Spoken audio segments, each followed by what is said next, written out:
भारत में ब्रिटिश राज की कहानी विजय से नहीं बल्कि व्यापार से शुरू हुई। 17वीं शताब्दी की शुरुआत में एक ब्रिटिश व्यापारिक company east India company Bharat के तटों पर पहुंची। वे मसाले, कपड़ा और अन्य कीमती चीजें चाहते थे। मुगल साम्राज्य, जो तब अपने चरम पर था, ने कंपनी को व्यापारिक चौकियां स्थापित करने की अनुमति दी। सूरत और मद्रास जैसी ये छोटी बस्तियां भारत में ब्रिटिश उपस्थिति की शुरुआत थी। शुरुआत में कंपनी का ध्यान वाणिज्य पर ही रहा। उन्होंने कारखाने स्थापित किए और व्यापारिक विशेषाधिकारों के लिए स्थानीय शासकों के साथ बातचीत की। हालांकि जैसे जैसे 18वीं शताब्दी में मुगल साम्राज्य कमजोर होता गया, कंपनी की महत्वाकांक्षाएं बदलने लगी।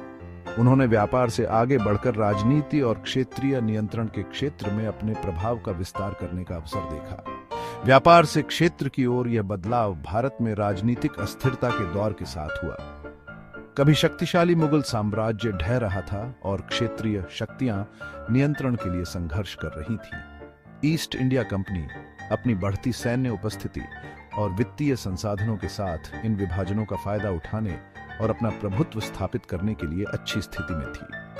ब्रिटेन और भारत के बीच संबंधों में एक नाटकीय परिवर्तन का मंच तैयार हो गया था।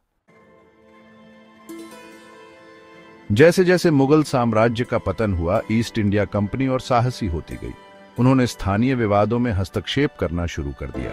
कंपनी ने अपनी सेना बनाई जो मुख्य रूप से भारतीय सिपाहियों से बनी थी। यूरोपीय तर्ज पर प्रशिक्षित और सशस्त्र ये सैनिक कंपनी को एक दुर्जेय सैन्य बल प्रदान करते थे।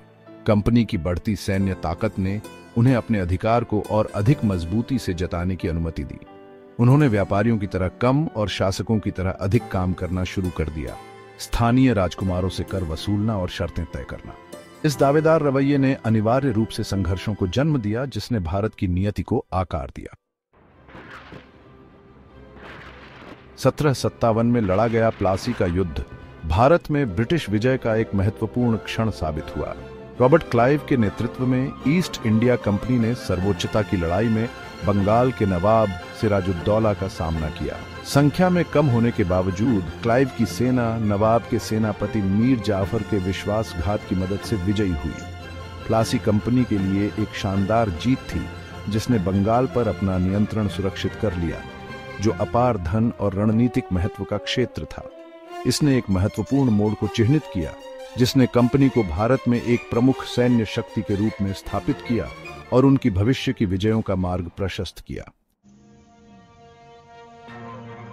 प्लासी में जीत के बाद ईस्ट इंडिया कंपनी ने बंगाल पर अपनी पकड़ मजबूत कर ली।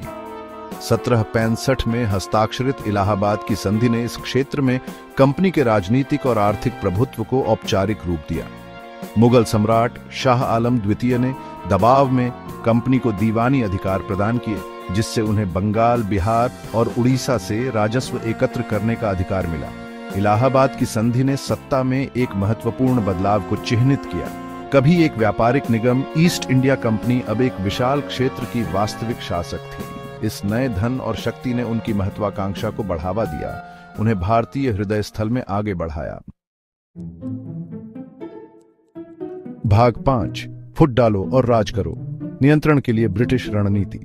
अंग्रेज भारतीय आबादी की संख्यात्मक श्रेष्ठता से अच्छी तरह वाकिफ थे।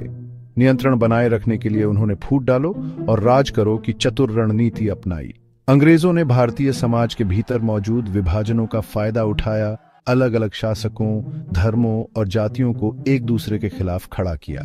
उन्होंने कुछ भारतीय शासकों के साथ गठबंधन किया, जबकि दूसरों को अपने अधीन कर लिया। फूट डालो और राज करो की इस नीति ने अविश्वास और संदेह का माहौल पैदा किया, जिससे ब्रिटिश शासन के एकजुट विरोध की किसी भी संभावना कमजोर हो गई। भाग 6, असंतोष की आवाजें। ब्रिटिश शासन का प्रारंभिक प्रतिरोध। फूट डालो और राज करो की ब्रिटिश नीति के बावजूद उनके शासन का प्रतिरोध असामान्य नहीं था।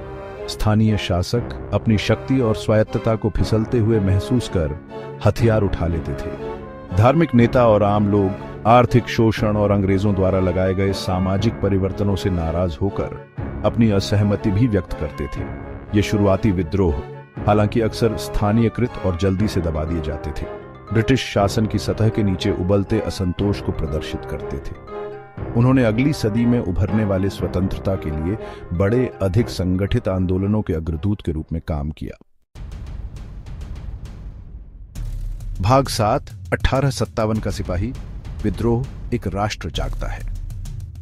ब्रिटिश शासन के खिलाफ उबलता आक्रोश अंततः 1857 में सिपाही विद्रोह के साथ फूट पड़ा। जानवरों की चर्बी से सने विवादास्पद राइफल कारतूसों को लेकर मेरठ में भारतीय सिपाहियों द्वारा शुरू हुआ विद्रोह जल्दी ही पूरे उत्तर भारत में फैल गया। विद्रोह ब्रिटिश शासन के खिलाफ व्यापक असंतोष का प्रतीक बन गया, जिसने विभिन्न पृष्ठभूमि और क्षेत्रों के लोगों को एक समान उद्देश्य के तहत एकजुट किया।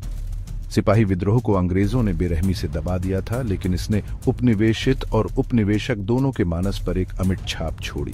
इसने ब्रिटिश अजेयता के मिथक को चकनाचूर कर दिया और भारतीय स्वतंत्रता संग्राम में एक महत्वपूर्ण मोड़ को चिह्नित किया।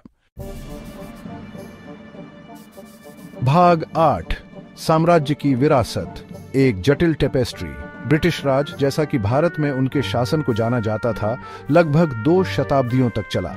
इसने भारत पर एक स्थायी विरासत छोड़ी, जिसने इसके राजनीतिक, आर्थिक और सामाजिक परिदृश्य को आकार दिया। अंग्रेजों ने अंग्रेजी शिक्षा की शुरुआत की, रेलवे और टेलीग्राफ लाइनों जैसे बुनियादी ढांचे का विकास किया और एक केंद्रीकृत प्रशासनिक प्रणाली स्थापित की। हालांकि उनके शासन को आर्थिक शोषण, सामाजिक उथल-पुथल और राजनीतिक अधीनता द्वारा भी चिह्नित किया गया था। अंग्रेजों ने पारंपरिक उद्योगों को व्यवस्थित रूप से ध्वस्त कर दिया, भारत को ब्रिटिश कारखानों के लिए कच्चे माल के आपूर्तिकर्ता में बदल दिया। उन्होंने ऐसी नीतियां पेश की जिनके कारण व्यापक गरीबी और अकाल पड़ा, जिससे भारतीय मानस पर गहरा घाव हो गया। भाग 9 निष्कर्ष, राज के बाद भारत। 1947 में ब्रिटिश राज का अंत भारतीय इतिहास में एक नए अध्याय का प्रतीक है। भारत ने स्वतंत्रता प्राप्त की, लेकिन औपनिवेशिक शासन की विरासत लंबी छाया डालती रही। नव स्वतंत्र राष्ट्र को अपनी अर्थव्यवस्था के पुनर्निर्माण, सामाजिक विभाजनों को दूर करने और एक नई राष्ट्रीय पहचान बनाने के कठिन कार्य का सामना करना पड़ा। चुनौतियों के बावजूद भारत एक जीवंत लोकतंत्र के रूप में उभरा, अपने औपनिवेशिक अतीत की जटिलताओं से जूझते हुए एक अधिक न्यायसंगत और न्यायसंगत भविष्य बनाने का प्रयास कर रहा है। भारत में ब्रिटिश शासन की कहानी विजय, प्रतिरोध, सहयोग और अंततः लचीलेपन के धागों से बुनी गई एक जटिल टेपेस्ट्री है।